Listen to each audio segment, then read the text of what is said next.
नमस्कार दोस्तों, village culture channel में आपका स्वागत है। आदमी नहीं सोचता कि मैं स्वर्ग जाऊं, लेकिन जब मृत्यु के आदमी समीप आ जाता है तो वो सोचता है कि मेरे को स्वर्ग मिले, क्योंकि वो मृत्यु के समीप है।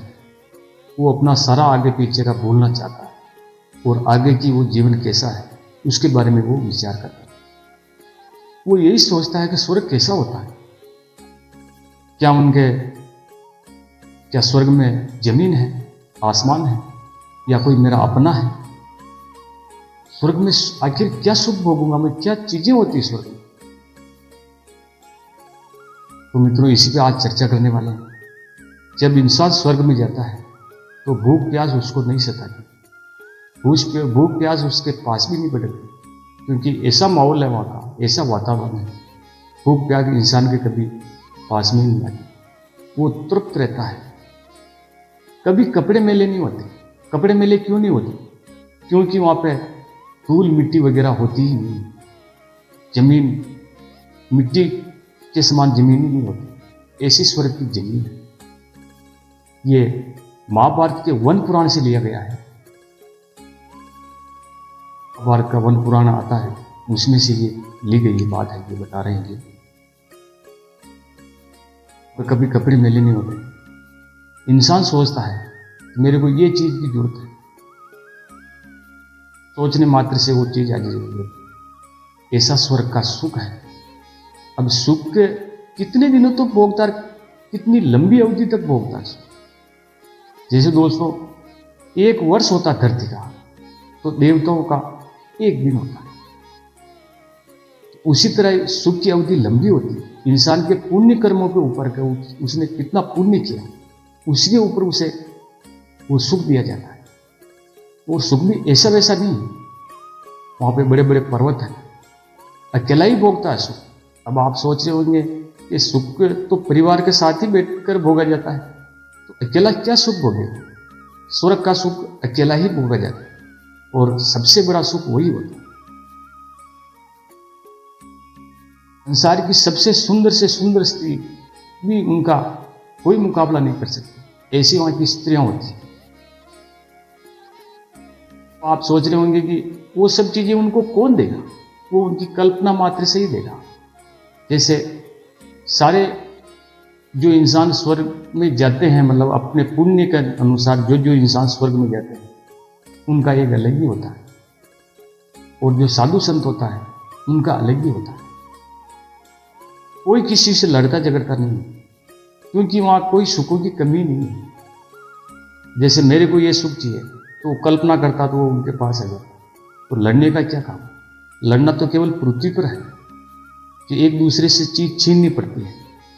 जो गरीब गरीबी है, अमीर अमीरी है, लेकिन वहां ऐसा नहीं होता। वहां वही इंसान जाता है जो अच्छे कर्म किए हो। स्वर्ग में कल्प वृक्ष है, जो समुद्र मंथन से मिला था। उस वृक्ष से नीचे बैठकर इंसान सोचता है, मतलब कल्पना करता है, कोई चीज उसके सामने आ जाती, चाहे कुछ भी कल्पना करे, लेकिन वो चीज उसके सामने आ जाती। स्वर्ग की राजधानी अमरावती है। वहां पे लोग मरते नहीं है, अमर होते। क्या देवताओं के पुत्र होते जैसे इंसानों के होते? नहीं, ऐसा नहीं है। देवताओं के पुत्र जैसे ऐसे होते हैं जैसे कोई देवता की जरूरत है या कोई उस पद की खाली है, तो फिर उनका जन्म होता है। बाकी देवताओं का न तो मरण होता है, न जन्म होता है। उनका केवल अमर है, बस वो तो अमर हो गए, अमृत का प्रदान कर दिया उन्हें। अब उनको कोई न तो मार सकता है, न और कोई जिला सकता है। जो इंसान सुख भोगने जाता है, उनका अलग ही होता है, वो अलग ही होता है। देवराज उनके प्रधान है और राजा है, और अमरावती पे उनका राज है। स्वर्ग पृथ्वी से भी कई गुना बड़ा है।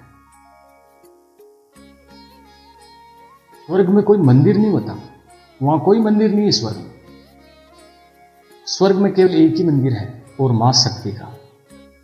वो भी देवराज में कोई तकलीफ आ गई थी, तो फिर सारे देवताओं ने मिलकर शक्ति की उपासना के लिए वो मंदिर बनाया था। बाकी स्वर्ग में कोई मंदिर नहीं है। स्वर्ग में ऊंचे ऊंचे पहाड़ हैं, स्वर्ग में ऐसी ऐसी वस्तुएं हैं जिनका कोई तोड़ ही नहीं है।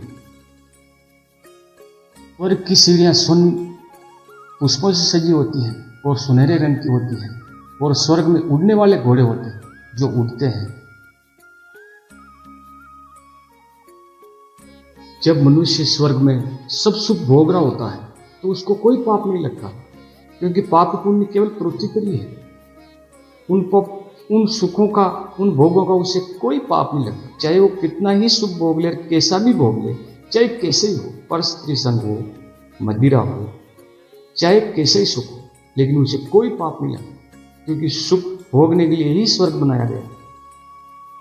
तो स्वर्ग की अवधि मनुष्य के कर्मों पर लिखी जाती है कि इसने कितना कर्म किया और कैसा किया। तो दोस्तों, ये हमारा आज का वीडियो था। आपको कैसा लगा इसे लाइक जरूर करें। इसी तरह की वीडियो आपके लिए आगे भी लाते रहें। नमस्कार दोस्तों।